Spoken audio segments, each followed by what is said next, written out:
ሚስቱ እርጉዙና ፍች ሳይፈጽም እንኳን ከሌላ ሴት ጋር ሲሞዳሞድ የነበረ ሰው የልጅን ነገር ሲል በጣም የሚገርም ነገር ነውና ሲጀመር ከሩታ ሆድ እስኪወጣ እኮ አልጠበቅም። እኔ እኮ የትኛው አባት የትኛው አራያ ልትሆን እንደሆነ እኔ አይገባኝም። እኔ አሁን ልዑሌ አንተን አራያ የሚያደርግበት ምክንያት ጠፋኝ እኮ። ምንድን ነው እንዴ? ልጆች ሲጠየቁ ማነው ሮል ሞዴላቸው ሲባሉ አባቴ ወይ እናቴ ይላሉ። አንዳንዴ ስራቸው ሲያኮራቸውና አብርሽ አሁን እንደው ልዑሌ ኢንተርቪው ቢደረግ ስላንተ ምን እንደሚመልስ አይዶን ነው። የምሬን ነው። መልስ የለውም በቃ ስላንተ እንዴ እኔ ሳልወለድ አባቴ ሲዘሙት ነበር ብሎ ነው ኢንተርቪው ላይ የሚመልስልህ። ተግባባን? አብርሃም እንግዲህ ብሎ ገኒንም መገላመጥ ጀመረ ማለት ነው። በጣም ያሳፍራል እኮ ሲጀመር ለካ ከእውቀት ነፃ የሆነ ሰው ነው አብርሃም ማለት። እኔ እኮ የሆነ አዋቂ ነገር ይመስለኝ ነበር፣ ግን ተሳስቻለሁ። እንጭጭ ነው፣ ምንም የሚያውቀው ነገር የለም። እንጭጭ ነው። ቢያቀማ ኖሮ ህግ ይፈርዳል። ህግ የፈረደልኝ ከዚህ ቤት ብቻ መጥቼ እንዳየው ነው አለ። ጭንቅላት ግን በምንድን ነው የታሸገው? አብርሃም በትክክል እንዳታስብ ነገሮችን ግልጽ አድርገህ ማየት እንዳትችል የተደረግከው በምንድን ነው? ሰላም ቤተሰብ እንዴት ናችሁልኝ? ሰላማችሁ ይብዛ። እንግዲህ ያው ገኒ መታለች ሩታን ለመውሰድ። ሲጀመር ሩታ በትናንትና ቪዲዮ ልሄድ ነው ስትል ማለት ነው እነዛ ደስታና ያ ሮቶ ሰውዬ አትሄጂም ሲሏት እኔ ኦልሬዲ በጣም ነው የተናደድኩት። ከምሬ ነው። ምክንያቱም ዝም ብዬ ሳያቸው ስሜቷን በጣም እየተጫውናት ፍላጎቷን በጣም እየተጋፋት ነበር። እና እናንተ ማን ስለሆናችሁ ነው ይህን ያክል ልጅቷን ፍላጎቷን የምትጋፋት? ከምር አንድ ሰው ማድረግ የፈለገውን ነገር እንኳን ይሄ መልካሙን ነገር ማለት ነው በዚህን ያክል መጫን፣ በዚህን ያክል እኛ እንቆጣጠር ማለት ይሄ ልክ አይደለም። ከምን እኔ ራሱ ግርም ምን ያልኩት እነሱን ሰምታቸው ራሱ በቃ እሺ ቀርቻለሁ ስትል ማለት ነው። ኧረ እኔ ደፋፍቻቸው ነው የሚሄድ። ማን ስለሆነ ነው? ማን ነው?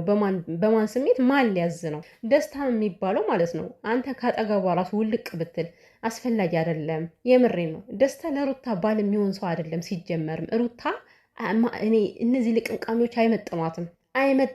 እና እንግዲህ እሷ ስላስቀሯት አይታ እሷ ልትወስዳት መታለች። ስለዚህ ነገሮችን እንደ አዋቂ ሰው በስነ ስርዓቱ ገኒም ያው ብዙ ነገሮች እንግዲህ ህይወት የሚያስተማራት ሰው ነች። ብቻ ነገሮችን በስነ ስርዓቱ ሌላ ነገር እንዳይፈጠር ብለው ነው አብርሃምን ጠርተው ልንሄድ ነው ያሉት። እና ታዲያ ማክበራቸው ነው እንደዚህ ልትናገራቸው የምትችለው? ገኒ አንተን አክብራ አብርሽ ማወቅ አለባት ስላለች ነው በዚህ ያክል ልታመናጭቃት ልታገለማምጣት የምትችለው? የብልግና ጥግ። ምንም እኮ ሳትናገርም ይሄድ ትችል ነበር። ግን ሩቲ ደግሞ እንደዚህ አይነት ሰው አይደለችም። እና ራስን በጣም ነው የቆለልከው። ባይዘው ወይ በጣም ቆለልክ አብርሃም። ኧረ አረጋጋው አባቴ። ነገሩ ሁሉ በልክ ሲሆን ነው የሚያምረው። ይሄ ውጥር ማለቱ አስፈላጊ ነው ብዬ አላስብም፣ አይታየኝም ሁላ ማለት ነው። እና እንግዲህ እያላት የነበረው በቃ ማለት ወይ ልጄን ትተሽልኝ ለ5 ቀን ለ4 ቀን ሄጂ። አንተ ማን ነው የጊዜ ገደብ የምታወጣላት? ማን ስለሆንክ? ምን ሆነ? እስኪ በሩታ ህይወት አንተ ምንድነ? ሩታን እንደፈለክ ላሽከርከር የምትለው አንተ የሚመለከት ከዚህ በኋላ ስለ ሄርሜላ ነው። ስለ ሩታ አንዳች ቅንጣት ነገር አይመለከትም። ሲጀመር ደግሞ ምንም ነገር እንደማይሆን እያወቅ ዝም ብለህ በቃ ለይምሰል ማለት ነው። ወይስ ልጄ ሲያድግ በቃ እኔን ይመርጣል ምናምን አይነት ነገር ለእኔ ያለው አመለካከት መልካም ይሆናል ብለህ አስበህ ነው እንደዚህ የምታደርገው? ማለት ሩታ ከልጇ መለየት እንደማትችል ህግም የፈቀደው ነገር ነው አይደለም ወይ? ልጅን ስጪ ከኔ ጋር ይቀመጥ ማለት ሲጀምር ይህን ቃላት ትጠቀሙ በጣም ነው የሚደብረው። በቃ ደስ አይልም። ማስመሰል ነው የሚሆንብህ። አንተ የምር ልጅህን የምትወደው ቢሆን ኑሮ ማለት ነው የምር ከልብህ እንስፍስፍ የምትልለት ቢሆን ኑሮ ለልጅ ብለህ ብዙ ነገሮችን ትተው ነበር። ግን ራስ ወዳድ ነህ፣ በጣም ራስ ወዳድ ሰው ነህ። ሲቀጥል ደግሞ ልጅህ የትም ይቀመጥ የትም በፈለግከው ሰዓት ሄደህ ባለመኪና ነህ አንተ። ከታክሲ ጋር የምትጋፋው ምንም አይነት ነገር የለም። ሄደህ ልጅን አይተህ ትመለሳለህ ወይስ እንደፈለግህ ከሄርሜላ ጋር ከዛም መርገጡ እንዳይቀርብ ነው? ልዑሌን ልታይ ስትሄድ ከዛም ከውሃ መንቦጫረቁ ምናምን ስለሚቀርብ መሰለኝ። እና ሩታ የትም ሂዳ መኖር መብት አላት። ሲጀመር በመጀመሪያ ደረጃ እንደ ምሳሌ ስነግራችሁ አሁን ሩታ ቡታጅራ ልታገባ ቢሆንስ የምትሄድ ምሳሌ ነው። ልታገባ ቢሆንስ የምትሄድ ልጁን ለእኔ ጥለሽልኝ ሂጅ ልትላት ነው? ደፋር ወስድ ደግሞ ለዛች ውሽማ እንደለመደብህ በግርጌ ስር አስተኝታ አንተ እንደፈለክ ልትሞሻሞሽ ከዛ ይሄ ሲያምርህ ነው የሚቀረው። አብርሽ በጣም ራስ ወዳድ አትሁን ግን በዚህ አጋጣሚ ከምሬን ነው። እንደ ሩታ የቻለ ሰው የለም። በጣም ራስ ወዳድ ጥቅመኛ። አንተ እንደፈለክ ውጭ ላይ እንደፈለክ እየሆንክ ሩታ በቃ አብርሽ ይመጣል ብላ አንተ በምትመጣበት ሰዓት የሆነ ቦታ እንኳን መሄድ እየፈለገች ፕሮግራም እያላት በቃ አንተን መጠበቅ አለባት ከዛ ቤት ታሽጋ ማለት ነው።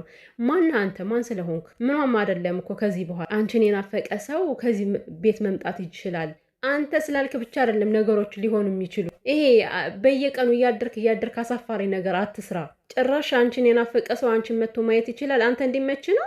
ማን ስለሆንክ ነው አንተ እሷን መጥቶ የሚያዩን ሰው ከፈለጉም ይምጡ ካልፈለጉ ምናምን ብለህ ልታወራ የምትችለው? እንኳን አይደለም ለ2 ወር ማለት ነው። የምሬን ነው።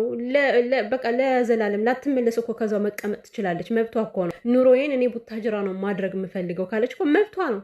ግዴታ ነው እየሄድክ ማየት። ያለ ማየትም ደግሞ ከፈለክ ያለ ማየት መብት ነው። እሷ እንደሆነ በፈለግከው ሰዓት ነው ና ያለችህ። በጣም አላበዛኸውም? ያበዛኸው አልመሰለም አቶ አብርሽ። ሲቀጥል ደግሞ በልጄ ለመቅጣት አስበሽ ከሆነ እንዳታስቢው። ከዛ ሄጄ እኔ ምንም አይነት ሀተካራ ነገር አልፈልግም የሆነ ከቤተሰብ ጋር ምናምን ነገር እያለ ነበረና ማለት ነው። ከዛ ብቻዬን አግኝተሽ እንደፈለግሽ ለማጥመድ አንተ የትኛው መልካም ስራ ነው አንተ ሊያስጠምድ የሚችል? ኧረ በእናትህ ዝም በል ሩታ ማለት ነው። ይህ ሁሉ ያደረገችው ለልዑል ብላ ነበር እንጂ እውነት ያንተ ነገር እኮ በቅቷታል፣ እንደ እውነቱ ከሆነ ማለት ነው። ግን ደግሞ ለልጅ ሲባል ሁሉም ነገር ይተዋልና ሁሉም ነገር ትታ ልትመለስ ነበር። አንተ ነው ያልፈለግ። ስለዚህ አንተ ምን ስለሆንክ ነው የምትጠመደው? ሲጀመር የሆነ ለየት ያልኩ ፍጡር ነኝ አልክ እኮ። ሩታ ማለት ሄርሜላ አይደለች።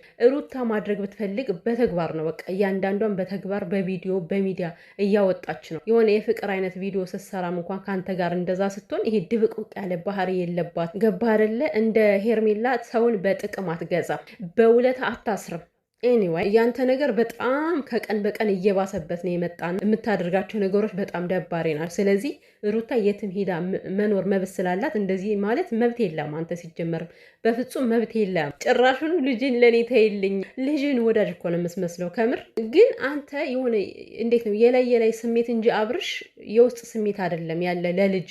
ምክንያቱም ይሄን ያክል ጥልቅ ያለ ስሜት ቢኖር ኑሮ ማለት ነው ለልዑሌ ብለህ በቃ ነገሮችን እርግፍ አድርገህ ትተዋቸው ነበረ። ግን የውሸት የማስመሰል ስለሆነ ልጄ እንደው እናት አንጀቷ ሰፍሳፋ ስለሆነ ለልጇ ብላ ብዙ ነገሮችን ማድረግ ስለምትችል ነው።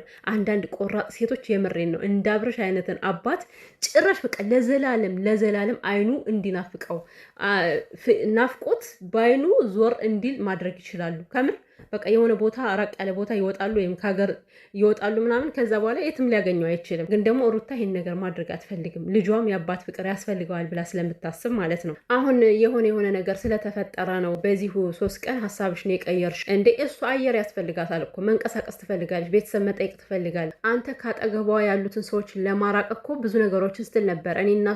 እኔ ፍቅር መሆን አለብን እኔ እና እሷ። ሲቀጥል ደግሞ ማን ነበረ ልዑሌንና ሩታን ብቻ ነው ከዚህ ቤት ማግኘት የምፈልገው። ከጓደኞቹ አጣላት፣ ብዙ ነገር እንድትናገራቸው አደረግ። በእርግጥ እነሱ ራሳቸውን የቻሉ አስመሳይ ሰዎች ናቸው። ነገር ግን በአንተ ምክንያት ደግሞ ሌላ ጣጣ ውስጥ ገብ አንተ ያልካትን አምናህ ነበር። አንተ አላማ በቃ አብርሽ እያለች እንድትኖር ነበር። ይሄ ደግሞ ሲያምርህ ይቀራል። መቼም ነው አብርሽ የማትል ከዚህ በኋላ ሩታ እንደውም አሁን ይቆርጥላታል ሁሉም ነገር በቃ ያበቃላታል ማለት ነው። ጭላንጭል ተስፋ ቢኖራትም ያንንም በቃ አጨልመዋል፣ አለቀ፣ አተኸዋል ማለት ነው። ከዚህ በኋላ ምንም አይነት ቻንስ የለም። ሲቀጥል እኔ እንዴት ነው ለማጥመድ ፈልገሽ ነው ምናምን የምትለው በአእምሮ ሁሉ እንዳታስበው። ለካ እንደዚህ ነው የምታስባት ሩታን።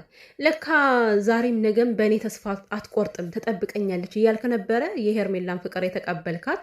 የሄርሜላን ፍቅር የተቀበለው እኮ ቤተሰብ እንዴት መሰላችሁ? ሩታ ሄርሜላን አያገባትም። ነገር ግን እንዴት ነው በፍቅር መሞዳሞድ ይፈልጋል። ሩታና ሄርሜላ ለምንድን ነው ስማቸው የሚቀላቀልብኝ? በጌታ ሄርሜላን መቀማመስ ምናምን ይፈልጋል በፍቅር ሳሉ ማለት ነው። ገብቷቸዋል። ብዙ ነገሮችን የፍቅር ታሪክ ምናምን ያሳልፋሉ። ከዛ ከነካካት በኋላ ምናምን ነገር የሆነ ጊዜ ላይ አይ ሄርሜላ የኔና ያንቺ ፍቅር ልክ አይደለም፣ በቃ ትክክለኛ መስመር ስላልሆነ ይቋረጥ ይላታል ማለት ነው። ከዛ በዛ ሰዓት ግን ሩቲ የለችም፣ ሄዳለች። ሩታ እንዳንተ ከዛም መርገጥ ብትፈልግ ማለት ነው ከአንተ የሚበልጥ 10ን መዘርጋት ትችላለች፣ 20ን መዘርጋት ትችላለች። የምሬን ነው። ሩታን ብሎ የሚወስዳት ወንድ ሞልቶ ነፍ ወንድ። ግን ሴት ደግሞ ልጄን ነው የምትለው። ገባችሁ? ወንድ አይደለም የምታስቀድመው፣ ሴት ነው። እና ራስ ወዳድ ጥቅመኛ አትሁን። በዚህን ያክል ጥቅመኛ ጭራሽ ባሰበት አሁንማ